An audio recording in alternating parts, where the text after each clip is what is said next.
What's up, everybody? Coach Brad coming back at you with another workout video. Today's is a three-part series.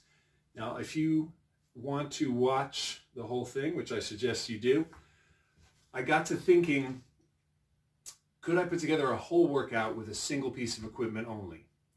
And the answer is yes. The Physio Ball, also called the Stability Ball or Yoga Ball. If you have one of these, great. If you don't, they're super inexpensive. If you go to like a Five Below store, you can get them for under $5. And they'll last. I've had this one for about 6 years so far. It's never popped or anything. They're durable, they're fine.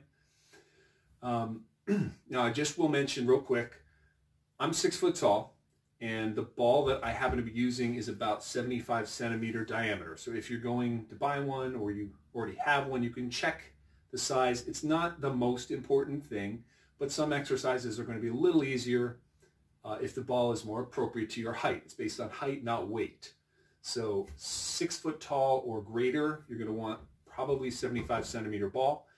5'5" to 6 foot, you're going to want a 65 centimeter. Below 5'5" tall, you're going to want a 55 centimeter. Okay, so I got to thinking, how could I put together this workout with one piece of equipment only? And I was thinking, what are my top favorite 7 exercises? And then I was looking through my list of exercises and I was like, you know what, there's some pretty good progressions to these. There's some we could make harder, more interesting, more challenging, and some people might want that. So I'm going to present all 3 versions to you. You watch this whole thing. This is part 1 of 3. There's going to be 2 more videos following, and I'm going to go through all of the exercises. We'll start with the easy ones first. Okay, so what I'm going to do, I'm going to be showing you the whole list written out momentarily. So I just want to go through each one first and show you basically what they look like. I'm going to do like 4 repetitions of each one. We start with a double knee tuck. So what you're going to do is step onto the ball one shin at a time. So your shin is going to be what's in contact with the ball.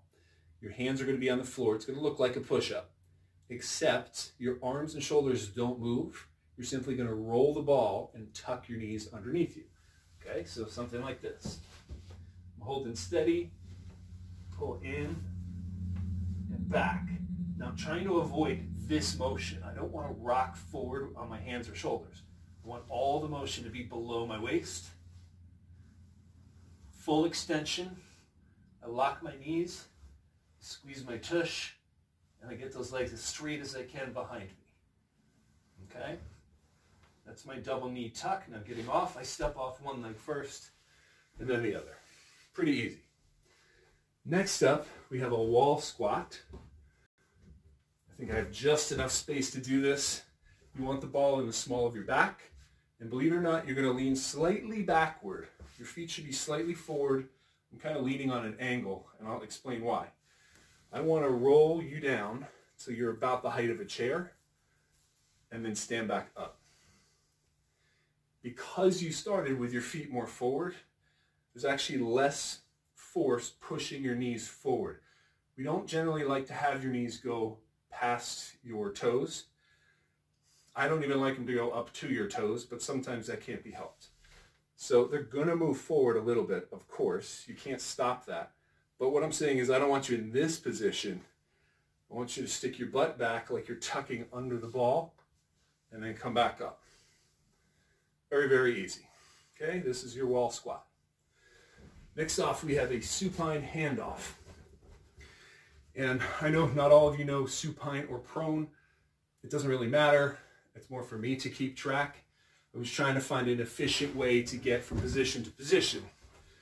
But ultimately it comes down to I'm going to have to keep you moving anyway. So supine handoff is we're laying on our back. We're going to start with the ball between your feet. It's okay if your legs are slightly off the ground. I want to keep my abs engaged. I'm pressing my low back just slightly into the ground. Not as hard as I can, but a little bit of pressure there. So if I had my fingertips, I can feel some pressure from my back pressing on my hand, okay? So I'm going to lift up the ball, grab it in the middle, let go with my legs, reach back, Okay, switch it off or hand it off again. That's 1 and 1. So we go top half, bottom half. So 2 and 2, right? 3, 3, and back. 4, 4, and back. Do your best to try to keep your head relaxed on the floor. Don't strain your neck while you're doing this. You should be able to reach just fine. If you can't, it's not the worst thing to have to bend your knees a little bit to grab the ball. But again, here's an example where a bigger ball, it's going to be easier to reach without having to go so far to get it. Okay. Plank, ball stirs. Again, this is not about speed. This is not about weight. It's a physio ball. You can't really alter the weight very much at all. All you can do is alter your body position relative to the ball. So, as a typical plank, it's going to be the low plank, which means on the elbows, not straight arm. Okay, we're going to be on the plank on the ball, so forearms go on the ball. I'm up on my toes, glutes are engaged and tummy's engaged. And I'm going to stir like I'm stirring a pot of soup in a big cauldron. Okay? All I'm doing is moving my shoulders and elbows. Little tiny circles. And then I'm going to try to reverse. Now, couple cues on this one. The wider your feet are apart, the easier it is for you to keep stable. We're trying to not allow any movement below the shoulder and create all of the movement with shoulders and elbows. Also, the slower you go and the smaller you make your circles, it's easier to control it that way. So you're not going to feel like you're going to fall off the top of the ball. Okay, so slow and controlled on this one. Try 10 reps in each direction. 10 clockwise, 10 counterclockwise. See how you do. Next exercise. Two-leg bridge. Okay, we're on our back again. All right, you may know by now this is called supine position. Okay, now I'm going to actually start with my feet flat, head on the floor. I'm going to roll in a little bit so I have a little more control over the ball. And you can widen your feet, but you can't go too far because you're going to slip over the edges, right? It's round on top, so you can't avoid that. What I'm doing is going about 6-8 inches apart with my feet.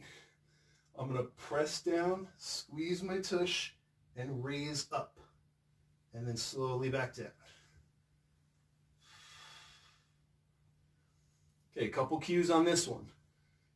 You have to squeeze your glutes to get up. Everyone knows that, and if you don't know that, you'll figure it out very quickly. What you may not know is you should engage your abdominals as well. So we're creating tension, muscular tension on the back and the front simultaneously. That's my bridge. Okay? Now, in the event that you're doing a bridge and you feel cramping in your hamstring area, move the ball slightly further away from you, just an inch or two. That should fix the problem. If it doesn't, try an inch or two closer to you and see how that one or the other will resolve that issue for you. You can also do some hamstring stretches as well. The 2 exercises left. So quadruped position. So normal quadruped is as if we were going to do a bear crawl. We start on all fours, hands below shoulders, knees below the hips, right? That's too far back. I want to be here. There's this tiny little square space, invisible square under me. Okay? Curl my toes under. I can even round and arch my back 2 or 3 times until I find a position that's about halfway between the highest and lowest points. That's my neutral spine position. Now I'm going to engage my abdominals and lift up with my knees. Okay? Now what I'm going to do is go into a quadruped position except forearms on the ball. That's the only difference. What I'm going to do is raise both knees at the same time while keeping neutral spine. When you do this, you're going to feel more of a contraction. It feels like, I'll get into this in another video, it feels like lower abs. There's no such thing as lower abs. Either the whole thing contracts or none of it contracts. But you're still going to feel it. It's going to seem like it's more down here. It's totally fine, just so you know what to expect. Okay, so forearms on the ball. Here we go. Now, knees are going to be maybe 4 inches away from the edge of the ball. Pretty close. Press up. Let me just find neutral spine. Okay, got it. Now I push down with my arms and push up through my toes. Up and down. I'm not touching the ground once I initially leave the ground. That's it. I just want about 3-4 inches of up and down travel. And now I've got to keep this ball from squirming around beneath my weight. My weight's on the ball. It wants to get away from me. I got to hold it still and raise up and down. Okay?